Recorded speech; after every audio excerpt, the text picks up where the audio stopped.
finished the last couple of years. When I retired, they recognized me. I've been facilitating since day one. As an adult. You come back. There she is. And she is Coming in hot. Okay. We always had a 15-minute networking session, so to speak. Even at Richland Library. Sometimes even longer than that. Yeah, even if it wasn't needed. I miss that part of the phone. Give me 6 months. All right, then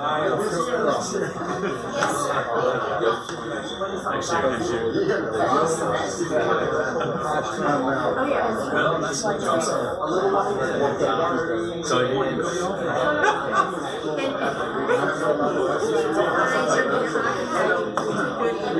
See, I what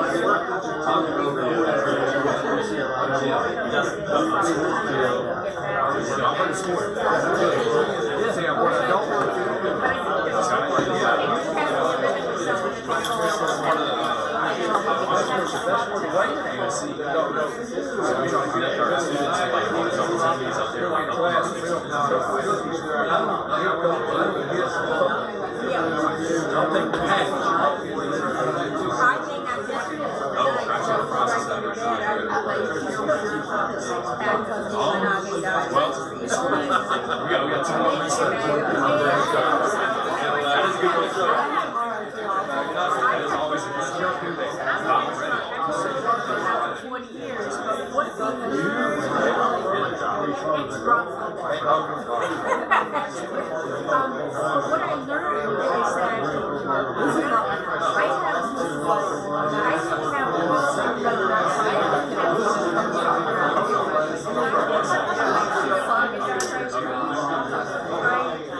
learned is that good or bad.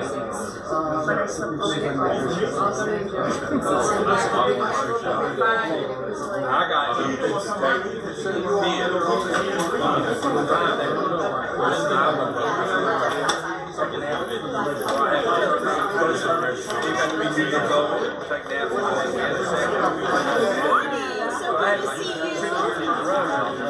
So this is the deal. I think this is just the slides. The only change is that I'm going into my laptop. Oh, you sent me one. Oh, I didn't even scroll through. Perfect. Well, that's easy. If you could just put that, that would be awesome. Alright, kids, let's go. Welcome. My goodness, the parking lot had me deceived. I thought no one was here. Welcome. Please scan the QR code. This is how we take our attendance, and we want them to know that we are alive and thriving in Columbia.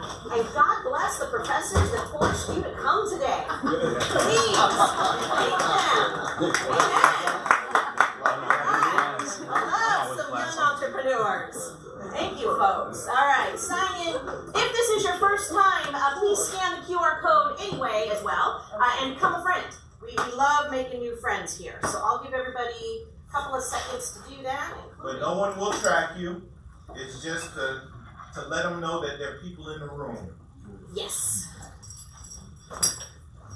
Sure we will. There we go. Avoid the box. Nice. Right here. All right. There we go. Bless you.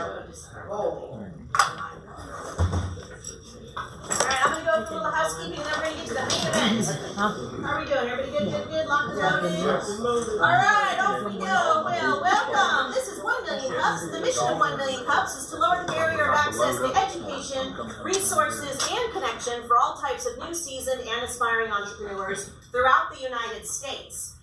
We have a couple of key pillars. First, we give presentations, not pitches. We make authentic connections. We're not just here to network. And we're radically and intentionally inclusive. And we are run for the community, by the community. And what I mean by that are these are the local businesses and business owners that bring this to you weekly. So this is a labor of love. We share our time, our talents, and our treasures to do this for you weekly. We are grateful to the Mix for housing us. We appreciate the Waffle House for giving us the free coffee. And below are the business owners that coach the people, bring the people in, pick up the coffee, do all of the above, and all we get for it, folks, is a lousy t-shirt. And some of us are modeling those lousy t-shirts tonight.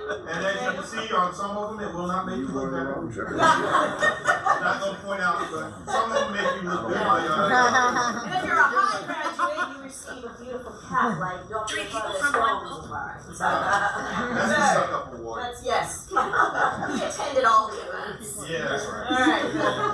Our local program, we have been here for over 10 years, and we are held weekly on Wednesday mornings. We have had over 500 entrepreneur presentations, and we also offer educational topics like finance, future frame, networking, and local resources. We have one presenter who brings about a 5 to 6 minute presentation, and we follow that with Q&A from the community. We also bring in maiden sessions with folks locally who have made in excess of $1 million, and they share their entrepreneurial stories with us. We're always free, open to the public, and we do caffeinate you. So come on by and tell a friend. I am looking for presenters. I am filling the May pipeline now, and I have some slots in April. Okay. Yes, my girl. And if you would like to present, please remember this is not a sales pitch. It is not an investor pitch. The goal is to have people understand what you do and the challenges you've had in building your business. So you're sharing your journey. We love new companies that are 0 to 5 years old, and you can apply there at that link, or you can come and talk to any of the t-shirt crew. We're happy to assist. We have a couple Facebook pages. One is our national page, and this is our little home page. If you want to be a part of that, we'd love to have you. You can give that a little quick QR code scan and become a friend of ours. We like engagement here. If you need resources, you want to share a resource, you have a question, you want some advice from the community, that's the place to do it. And I'm just going to let a couple people zap that. Off we go. Here we go. See, look at all those open spaces I've got. I want to put you in there. So take a look. Next week we're going to have Mr. Walter McKay. He's kind of doing a 2-for-1, right, Mr. Tom? Yes. Coming in, talking about his journey, and then he's going to give a little coaching. On sales. Okay. Yeah. Worthy to come back and check that out. And then my boys, we got to fill some slots here, my coaches. So we've got some opening spaces. And you, my dear, come to see you in the next couple of weeks. Yes, girl. All right. If you want to network, you can come do that at my office tomorrow. This is the shameless plug. I ain't got nothing, right? Come join me on Gervais Street. You can come and network with a bunch of other business owners. We begin at 9 a.m. You can find the details on Eventbrite. So take a picture of that if you will, because I ain't going to talk about it much more than that. So come on by. Click, clack, clack. There we go. Good job. You guys are good. Take a moment, please, and silence your phones. On vibrate. No one's going to miss you for 45 minutes. Okay. We do that out of respect for our presenter and then the people around us. And here we go. Without further ado, and might I just say I had to shorten Miss Sharon's bio there because the woman has done so many things, and I just did not have a slide to fill it. But I would love to present to you Sharon. She is the Director of Operations. She was born in Israel and earned her law degree from the University of South Africa in Pretoria. She built an international career in communications and PR, organizing large-scale conferences with leaders from over 100 countries. After moving to the U.S. in '98, she led fundraising initiatives supporting underserved communities in sub-Saharan Africa before joining Varna International, where she has made a lasting impact on the company's culture. Inspired by her grandparents' survival during the Holocaust, Sharon co-founded Songs of Life with her husband, Caleb.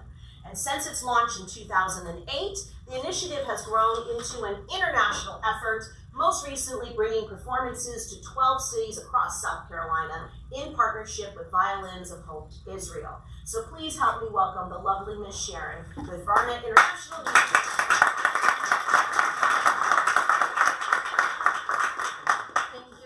Sharon. Thank you for having me. I feel like this is my 6 minutes. We can go straight into questions and answers. You already know everything about me. You got the time, kid. You did a great job. We're going to go around the world in 6 minutes. But literally look forward to it. I'm not a morning person, so lower expectations. I was born and raised in Israel, in Tel Aviv, my favorite country still. Our son, Khalil is my husband here. Our son serves in the IDF. He has gone over to volunteer, even though he did not have to. He's an American citizen, born and raised here in South Carolina. I served in the Israeli army. That's maybe where he got the bug, I don't know. But I was there in 91 when Operation Desert Storm, War of the Gulf, was going on, missiles flying everywhere over my head. I thought I was not going to survive it, but I did, because I'm here to tell about it. Right after serving in the army, I moved to South Africa with my parents and my sister, pursued the law degree there, and got to join World Mission Center. The boss must have had a lot of confidence in me, because he just said, you now run the whole initiative of media drive and fundraising for our world consultation on world evangelization. For 2 weeks, I just sat in my office. I thought, okay, it'll take him a day or two and he'll figure out I'm not doing anything because I don't know anything about marketing and I don't know anything about fundraising. Well, he was too busy to check on me. So he just let me sit there. He never knew what I was doing. 2 weeks into it, I thought, well, I'm bored. Maybe I should do something. I picked up the phone to the South Africa Broadcasting Network, and the rest is history. We were walking in and out of there, just interviewing people, and it became the single most advertised conference, international conference in South Africa. We were in the 8 p.m. news and all kinds of fun stuff, and I found out I really loved it. Then, as a result of all that was going on, the boss decided to move me to Columbia, South Carolina, of all places.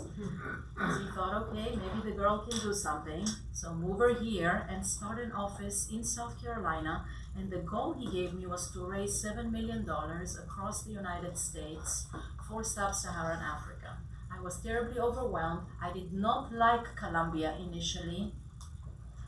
1998, Columbia, South Carolina was not a very exciting place for me. I was born and raised in Tel Aviv, very bohemian place. Then I lived in Pretoria, South Africa, the capital city. I loved the vibe. And when I arrived here, no one understood my accent. I didn't understand very many people. People kept saying, ma'am, ma'am. And I thought, I'm 27. And you say ma'am, you make me feel like I'm 50 years old. So I heard a lot, you say what now? You say what now? And it was kind of a bit of a turbulent beginning. It was truly overwhelming for me. 2.5 years into this, with some success in fundraising, I must say, and being lost in Washington, D.C., we'll talk about it later, I met Khalil, my husband. He has come from Bulgaria to pursue master's degrees, additional master's degrees, I must say, in music.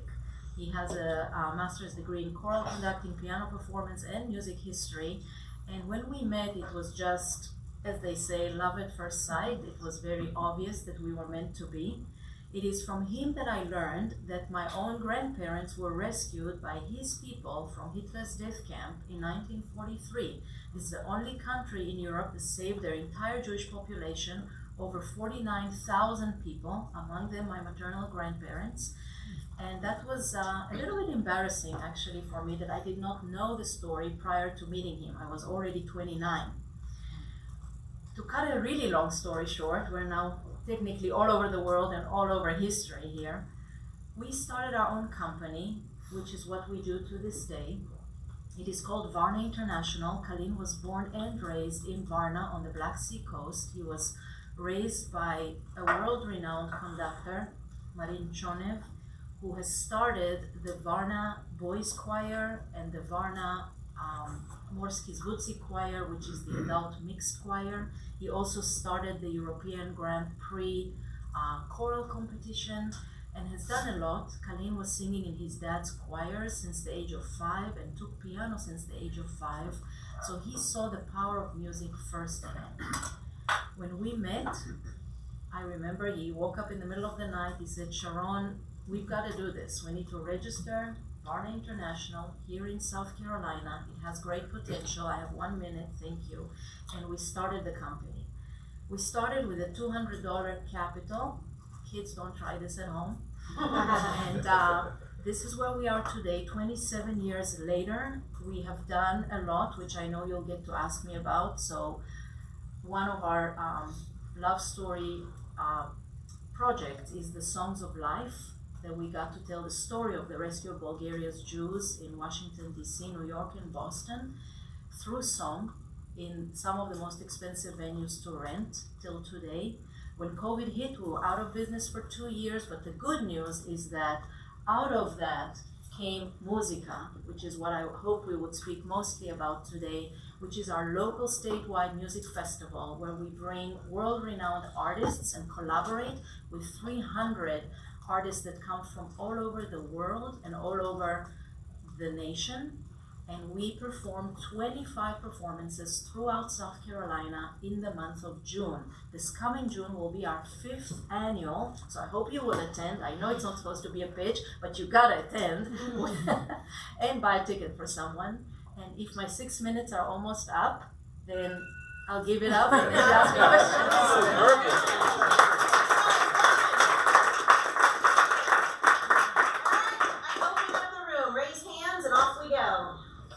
Don't all do it at once. There we go, Mr. Tom.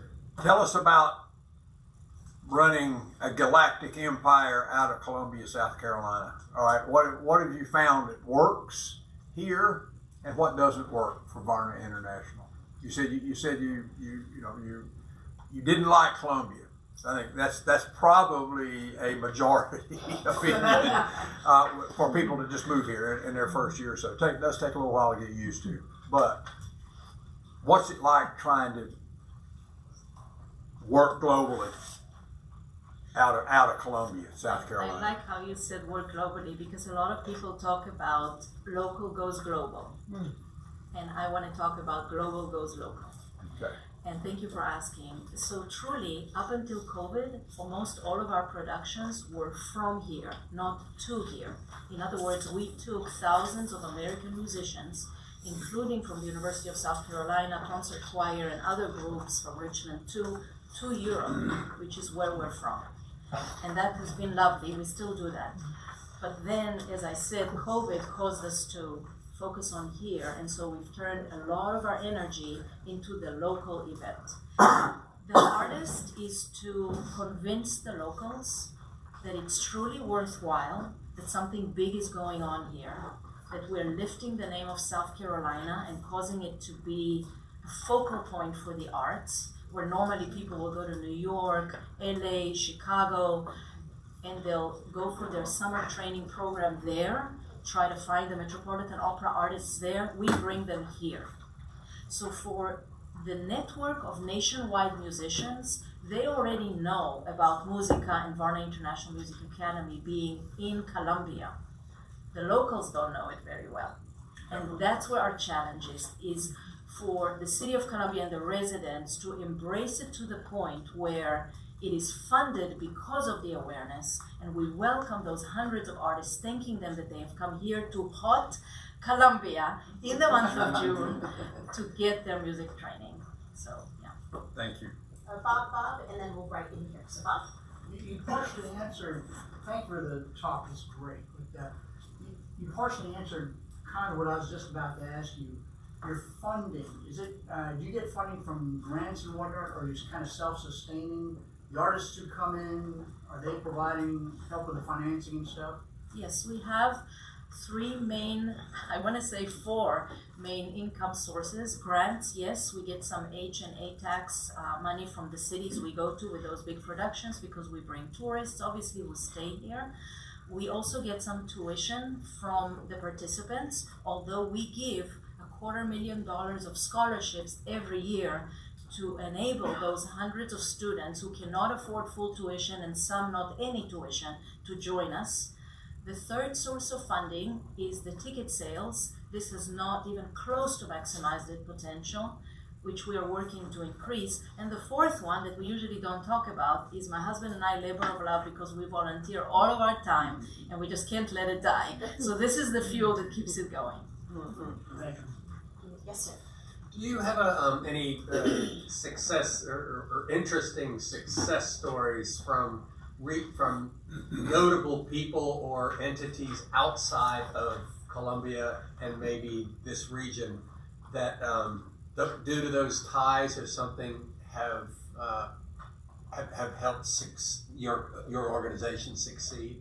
I mean, I'm a believer in connecting and things happen, and so just kind of curious. Yes, I'm hearing two questions, and I don't know if I fully understand. You Let can me answer try. either one. Yeah, so basically, what we love hearing is how the students, the grad and undergrad students who are music majors and audition successfully and participate, later become faculty. We've been around 27 years, so this has now happened, where students from Boston and other places have returned. They're now professors in their own universities, and they have come to teach at our academy and bring their own students. So this is, for me, successful. Also, when professors come to teach and then they get tenure, because that was the missing link where the university said, you need an international engagement, and we were able to provide it.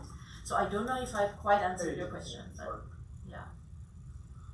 Anyone else? Yes, sir.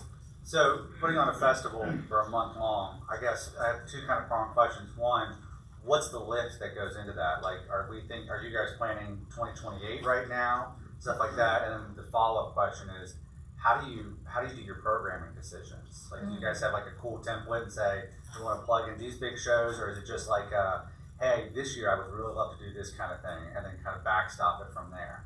Thank you. Great question. So let's talk about this summer festival coming up. There are 4 major pillars, and then we'll have flyers here. But basically, we touch on all genres of classical music. So we make sure we have 1 or 2 fully staged operas, 1 staged musical.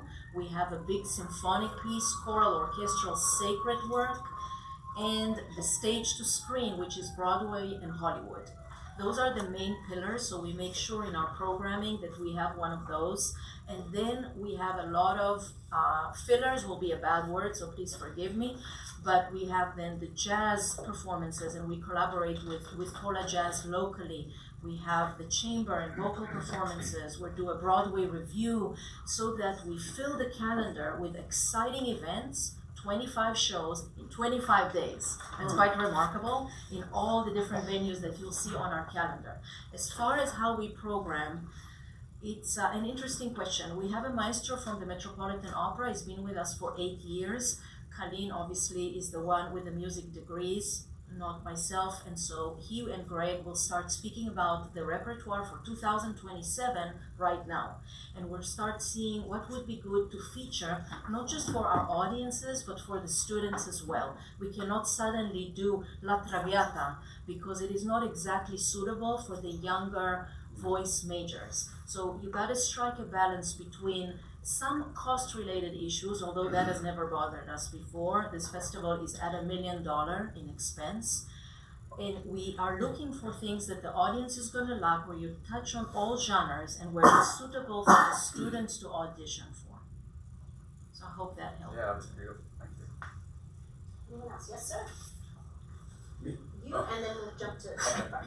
Great, so wonderful. I'm so happy to see this in Colombia. What are you doing to reach the specific audiences for each of these shows? Because I would imagine that there's a large overarching audience, and then there would be smaller audiences for specific things, people that are into opera, people that are into Broadway, people that are into jazz. So it's a complicated marketing thing. So what are you currently doing to reach those audiences, and then where are you finding your most challenges? Mm-hmm. That's where we find the most challenges. Great answer. But you're going to solve it for us. I can feel it. I knew the answer. He knows what to ask. Well, I'll start with what we're doing. We have purchased a package, High Faith, from WIS TV. So this year. Excuse me? I saw your commercial this morning. Oh, great. I'm so happy to hear this. So WIS TV and SCE TV, National Public Radio, are major collaborators. We do pay them a good bit of money too, and but we have to be, this is the way to be visible. We are also purchasing ads in the Grand Strand magazine, the upstate newspapers, some local. We do a lot on social media. across the board and do need more help with that. We need more help with everything as far as marketing goes. And billboards, we're starting billboards this year. There's a group out of Lake Murray Country, who have donated a billboard that's gonna come up soon, so you'll see us there. We were also able to purchase a package and some in-kind with Grace Outdoors. So especially in the month of May, because Columbia is so last minute, you'll be seeing more billboards out there. And interviewing on radios, I think that kind of touches on a lot of what we do. And where the lack is truly, I feel that it's dual. One, we don't have enough funds to really lift it the way we would want to lift it. Two is in the networking and awareness aspect. It's not very easy to sell to Columbia residents what is mostly a classical music festival in the month of June. Obviously, schools are out, a lot of people go to the beach, and we have shows at the beach, but the majority of the shows are in Lexington and Richland County. So our challenges have to do with finances, which leads to not having enough qualified manpower, and the awareness aspect of it's a hard sell. It seemed like it's an easy sell, but it's not an easy sell. And the mayor told us firsthand, Columbia has so many events daily. And so to get the attention of the right audience for the right show, to come in front of them in the right way, this is an ongoing challenge for us. Dr. Everett, go ahead. Excellent presentation, and you kind of answered what I was going to ask. Being that the cost restriction in a lot of K through 12 schools, canceling music programs, how do you try to reach to the K through 12 audience to show them here's an option, so when you go to college, you can adapt into your program, and probably you guys close it. Yeah, that's a clear question. Yes, it's a very good question. So we do complimentary workshops in the high schools across the state. 2 years ago, we had a lot of such workshops, and the kids loved it. Sorry that I call them kids, but they were just so excited to learn new things they have not learned from their own teachers, because we would bring global talent to their schools for free. Sadly, I found that this year I was not able to schedule one such workshop. And it seems that the fine arts coordinators of the public schools and the teachers are so overwhelmed that they cannot even incorporate something that comes to their doorstep, which would cost a lot of money, and it comes to them for free. We did develop the youth track, which you will see on our website. If you click on tours and academies at the top, you will see what we offer for youth. But this is truly an area that needs enhancement, and it starts in the local schools. Ms. Judy? Yes, taking up story, I love it. But yeah, the presentation was amazing. And I'm kind of love music, I love all types. So I'm excited about what you guys are doing. Have you noticed that the artists have shifted since 27 years ago until now? As far as age group, what age group is more interested in this type of festival? Yes, so the age group of the participants is graduate and undergraduate music majors, and the professors who teach at our academy and lead our orchestra and guide the process of the production from music training perspective. The audience that sits in these chairs are 35 and up. So we do need to bring that. It's not exclusive, but the majority are 35 years and older, and we do need to reach to the younger audiences, so they will come and fill the seats and find out maybe for the first time that they love opera, and of course they love Broadway and Hollywood. It's just a matter of them understanding that they do. Yeah, one more question up front. Yes. I heard you mention you're doing some work on social media, and I just also heard you say you're looking for maybe a little bit of a younger audience. Are you familiar with Nextdoor? Have you heard of that? Yes, the app? I think it's an app. I always just pull it up on my computer, but it's neighborhood, and so Yes. everybody Yes. is on that, and there's a lot of information that goes back and forth. I'm a parent of a child who plays the viola, and the art center, they spent a lot of money on it, so I'm kind of sad to hear that you weren't getting responses from the arts teachers. Because here in Richmond too, they just last year just broke ground that big beautiful new center. So maybe the smaller back end social medias like Nextdoor and some other things like that can help you get that audience that you're looking for. People that are curious and new, right? And kind of interested in finding out what is happening in the neighborhood. In Nextdoor, isn't it mostly about, I think people are hoping that you don't use it to promote something you do, but rather if your neighbor needs help or you're looking for somebody to. You can have a business aspect in Nextdoor where you can advertise. Yes. Okay. Nextdoor. Yes. Yeah, let me make a note of that. Derek, you had a. I think,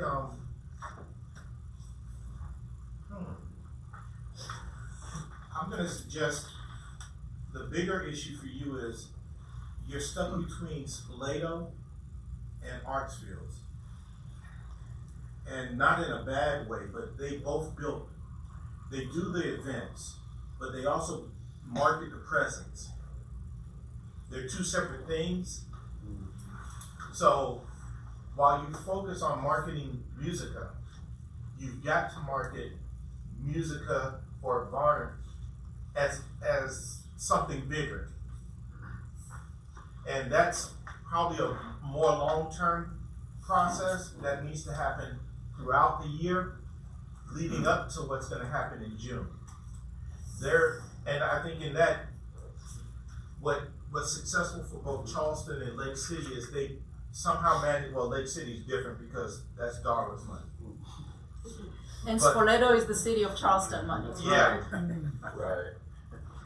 And those entities in there, Bose, Mission, what's the other factories down? But the companies down there have pumped a lot of money into it. That should be happening in Columbia for this. Amen. So we're talking Blue Cross Blue Shield, we're talking Scout, we're talking Aflac, Colonial Life, AT&T, but who's calling them? Brother, that deal for us. What I'm talking about is that's a whole different marketing plan. Yes. And when you start selling it when you get that backing, then you can address what you're having a problem with as far as locals coming out and enjoying it. People don't know it. You don't have the resources to make it known. That's right. Correct. And you got it. And actually, what I tell people that we meet is that Spoleto is great for Charleston.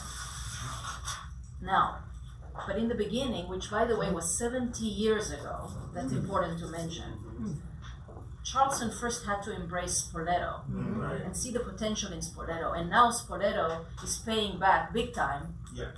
And that's what needs to happen here. Remember, we've been around 27 years, but not really here. While our offices have been here, we have been working from here to Europe. And now it's only the 5th year that we are here, right? That's not a long time for South Carolina to catch on. And so this is part of what's going on. And I think you have to follow the mix, this building. He's not focused on South Carolina, he's focused on the Midlands. Because yes, you want to reach the entire state, but until you get Columbia and the Midlands, the rest of the state is unattainable. Yes, and the majority of our events are here. Yeah. In Greenville, there are 2 concerts. In Myrtle Beach, there are 5 concerts this summer, and all the rest is here in the Midlands. Yeah, and I think, look at the success of, what's that in Newberry, the Orchestra House? Opera House, I'm sorry. Yeah. But think about it, it's in Newberry. I mean, no harm to anybody from Newberry, but it's in Newberry. They have a beautiful coffee shop right across. Beautiful. Yeah, but think about how it took traction. And you still have people traveling from Columbia and Camden and Sumter for events in Newberry. That's right. But it's built a presence, and I think what you're talking about, and I'm trying to work it out in my head in real time, is that marketing message is different from attending an event. It's about why this event is important these events are important for the Midlands. And between selling tickets versus selling an idea. yeah. Thank you. Yes, right here, Kevin. Hi, thanks for coming today. This is really refreshing what you're trying to make happen. I do have a question. When you've been challenged with your teams, the limited staff, and finances, why did you choose to expand statewide, which stretches you even further? Why didn't you just stay here and say, okay, let's get this core group right first? Sure. Life is what happens while you're making other plans. So Musica Festival, I have to take the longer route here. So as I said, COVID put us out of business for 2 years. That year we were actually going to be in Spain, Italy, Greece, Bulgaria. All of it was canceled, and Japan. And all of this was canceled. So we were approached out of a group in Myrtle Beach to run the Violins of Hope program, which Tara spoke about earlier in my bio. And that is bringing a collection of 60 string instruments that survived the Holocaust of World War II, were restored by violin makers in Tel Aviv. And we brought them here. It's a very expensive project just to insure them. And then we traveled to all the schools. That year was a very successful school year. Sumter, Greenville, Columbia, Myrtle Beach. We were at all these schools. And we performed in 15 cities and states. That brought us to Myrtle Beach most frequently. My husband and I were not frequenting Myrtle Beach prior to that. We enjoy traveling in Europe. If in this country, it's usually Florida or Charleston for us, not Myrtle Beach. But because of the meetings that came out of Violins of Hope, we were walking those beautiful Grand Strand beaches, and it was the tail end of COVID, but still not quite end in sight. And that's when Colleen had the idea that we would bring our International Music Academy to South Carolina and start. We didn't have the name Musica yet. We were trying to think of a name that's going to be just spunky and with energy, one word that Americans can pronounce, and that is the right word in our languages. So musica, a lot of Americans say musica, and that's perfectly fine. That's the word for music in Hebrew and Bulgarian. And so that was the birthing year. As a result of Violins of Hope, South Carolina was birthed Musica and our local academy here. So that year it was exclusively in the Grand Strand. And we actually tried to sell it to the city of Myrtle Beach to say, this can be your own. If you want it here, you can change your climate. You don't have to have just motorcyclists and rock band and all of that. You can have a classical music festival that's going to draw a different audience, a different type of tourist. And it's in the summer. And it's in the summer where they go to the beach. Well, they didn't quite buy into it. They did buy to some extent, but not to the extent that we could have it there. In addition, it became increasingly hard to book their one and only venue that has an orchestra pit. Getting technical now, that's the Myrtle Beach High School of all places. Yeah. And it's a high school, so their priority is not this. Right. They want to rest in the summer, right? So they couldn't really cease and see the opportunity at hand, which caused us to travel all the way to Georgetown to find another one place with a pit. And so our journey, it's almost had just bumps in the road, but I really do feel like all these bumps in the road, including COVID, made this festival what it really needs to be. I love speaking to South Carolinians and say, we have the opportunity to support each other. Greenville residents can come to the Midlands and support this. And Columbia residents can go to Greenville when a show that you want to see is not coming here but going there, and we can support each other. So there are 3 main centers. The main one is the Midlands, and then there are offshoots in Greenville, Myrtle Beach. But it was a turbulent road, so to speak. that made it be statewide. Thanks. We have time for maybe two more. Tom, did you have a follow-up question? I saw your hand. Yeah, don't want to sound critical of public education, but the educational system and a public education is under a lot of heat right now. There's a lot of changes coming, a lot of funding with the Department of Education, all these other things, everything else. But there's another part of education in South Carolina that needs to be paid attention to, and that is the private schools and the charter schools. Right, and there's an old saying that I keep using. It's called, "Why do people rob banks?" Because that's where the money is. There's no money. There's no. They're under heat and fire in public education right now because of budgetary constraints. I don't know whether you'd find the same thing with a targeted focus on the private schools and the charter schools. I don't know whether there's a different momentum there or not, but it might be something you'd want to look at instead of taking education in general, segment it and go after it. Good. One more in the back, Mr. Ron. Thank you for your presentation. I know you got here to Columbia, you said that was culture shock, but could you talk a little bit more about your vision moving forward? I know, the United States is sometimes viewed as a melting pot. It's a conglomeration of all ethnic backgrounds and different folks. So, I know you focus here in this portion of the South, but what about moving maybe northeast and out west? And will you envision incorporating previous genres of music like jazz from the 40s and 20s? There's such a variety and such a rich heritage there. I know it may be a little bit much with all of your things that you're doing now, but you envision maybe moving out and maybe broadening your horizon in that way? You mean moving Musica to a different part of the state? Well, no, Expanding the type of music. Based on what we've, they already do jazz. We're already doing jazz. Well, okay, I'm just saying though. He's talking about more geographically. Yeah, geographically. You mean for us to move Musica out west?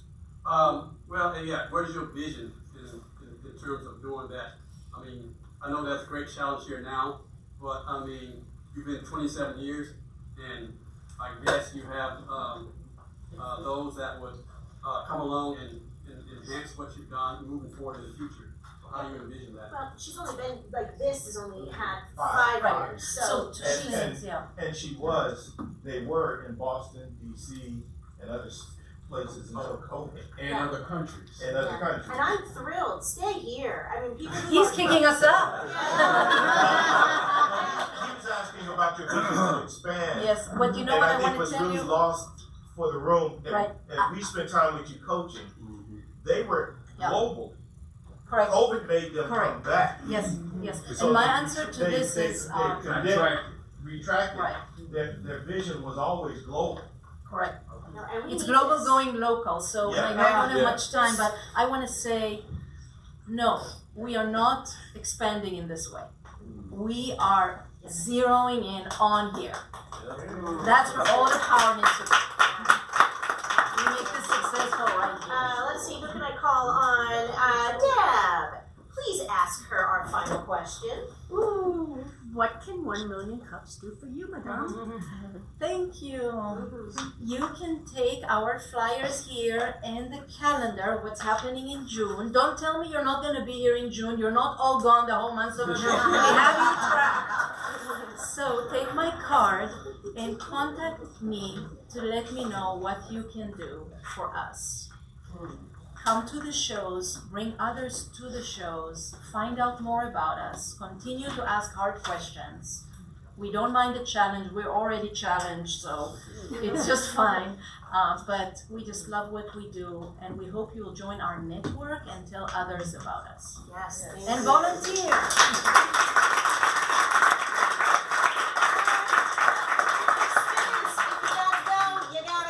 So thank you for coming, and please come back. Everyone else, you can hang if you like, and we'll see you next week. Thank you guys. Thank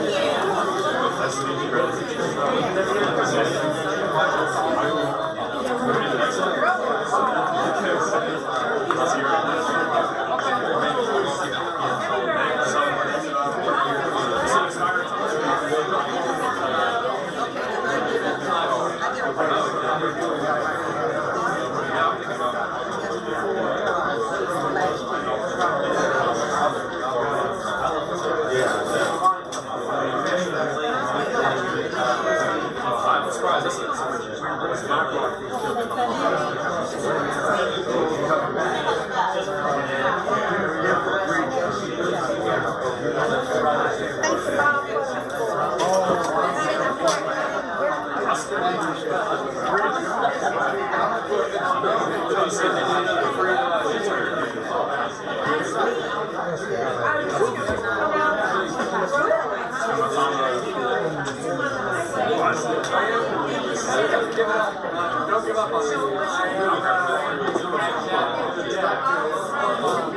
My challenge, and maybe my wife is having to pull her out of the school. I used to do it years ago, and then it's been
Don't open up.